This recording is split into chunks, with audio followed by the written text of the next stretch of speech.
Right sir. ఇంకొకటి UPI ట్రాన్సాక్షన్లో తేడాలు వస్తాయి, లేదా ఎవరికైనా డబ్బులు పంపిస్తే వారికి పోదు. అలాంటప్పుడు అంబుడ్స్మెన్కు ఫిర్యాదు చేస్తే సాల్వ్ అవుతుందా?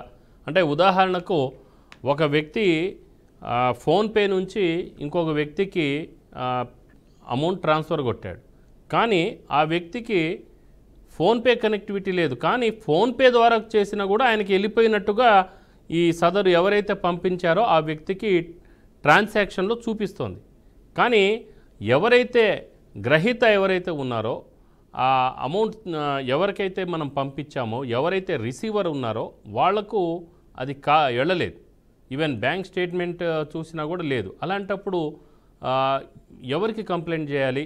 అంబుడ్స్మెన్ వ్యవస్థకు ఇది అంటే ఈ అంబుడ్స్మెన్ దృష్టికి తీసుకెళ్లే ప్రయత్నం చేయవచ్చా? ఇప్పుడు మీరు చెప్పే ట్రాన్సాక్షన్స్ అన్ని డిజిటల్ ట్రాన్సాక్షన్స్ కిందకు వస్తాయి. దానికోసం అని చెప్పి సపరేట్ అంబుడ్స్మెన్ వ్యవస్థ ఉంది. Ombudsmen for banking digital transactions అని చెప్పి సపరేట్ అంబుడ్స్మెన్ ఉంది.